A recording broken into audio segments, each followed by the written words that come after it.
And so the story continues in Hockey Valley. Rick Pizzo, Paul Caponigri here for the Big Ten Hockey Report. Cappy, you and I called that game on Friday night. Another sellout at Pagula and another example of just how dangerous this team is, especially on the offensive end. I mean, it was great to finally get that. You've heard all about it, but to actually see the presence of the Pagula, the students, it was awesome. Penn State always getting contributions from all over the lineup. And it happened again Friday night. David Goodwin with that game winner in overtime on Saturday. Gave the opportunity for Penn State to pick up the series sweep against Wisconsin. Midway through the first, already 1-0 Nittany Lions.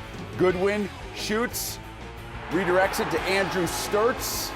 Penn State on top 2-0, second straight game with a goal for Sturtz. Now late in the third with Penn State up 3-1 and short-handed. Nittany Lions scored on a shorty on Friday. Get another one on Saturday. Eric Scheid beats Matt Jarusik 5-hole.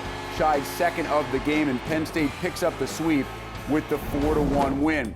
Once again, Guy Gadowski going with the goaltender rotation, but doing it a little differently this past weekend because of an injury. It was Matthew Scoff who got the win on Friday. Then Eamon McAdam comes back in on Saturday. Apparently he wasn't hurt too badly. 39 saves on 40 shots. Save percentage is just ridiculous, not just this weekend, but for the entire year. Over .930. He is now 9-2 on the year. The goals against 2.18.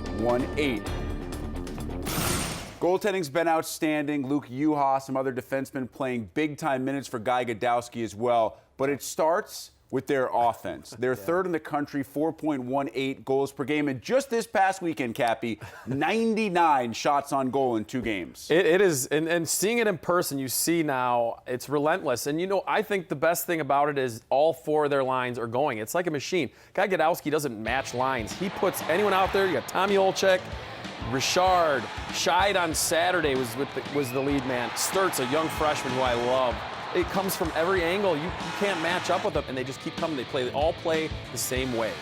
And they play physical as well. I remember commenting to you in between the first and second period that while Wisconsin and Penn State had combined for 30 shots in that period alone, there were a countless amount of hits, and there are not a lot of teams out there in NCAA hockey right now that are able to offer up this kind of mix of offensive hockey but physicality to go along with it. I think so, and they feed off of that crowd. I mean, it was amazing. You see how the students come in there. And like you said, when you play 4 lines and they keep rolling like that, guys know their role, it's easier to just go out there and do it. You hit guys, they throw pucks at net. You can tell Guy Gadowski has his system in their heads, and they play it to a T, and look where they are right now.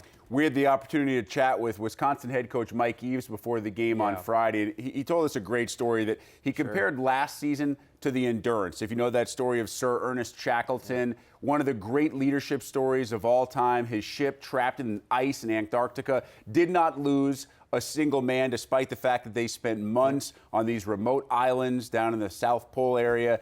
And he said that's what last year felt like, but we didn't lose any guys. And while the results may not be there this year, you can see the climb, that they are getting to warmer waters, thanks in large part to the play of guys like Grant Bessie and an outstanding freshman in Luke Cunnin. Yeah, I mean, you can see it. They're in games.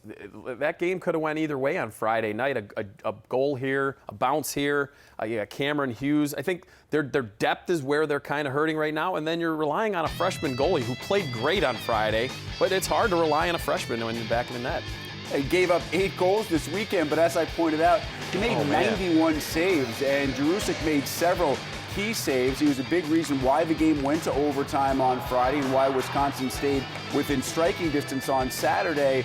Now the Badgers have a chance once again to prove that they are heading in the right direction. They play their arch rivals Minnesota this weekend, and Minnesota is on an upward swing as well. The results haven't been there for the Badgers. They need to use this momentum and the fact that they're playing better and actually turn it into wins at some point. You're right, and I think, you know, going home now, they have a long stretch at home. You're going to see Minnesota. I can't imagine they're not going to be excited for that. And I like the way their young guys, Linhart back on the back end, Davison, those guys are growing, and you're seeing the growth. And in talking to Coach Eaves, he looks excited about what he has in front of him.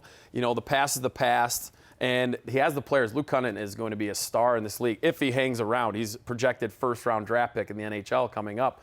But I think they're going to have more guys coming in. They're recruiting hard. And I think building off, getting in on Minnesota, if you can get a win, maybe 2, it would really help their confidence. I believe it's 7 of the last 8 for Wisconsin have been on the road. Right. Now the Badgers back flip. home, not just this weekend, but they play 8 straight home games, 6 in the Big Ten. They also have a non-conference series at home as well. Here is the weekend schedule.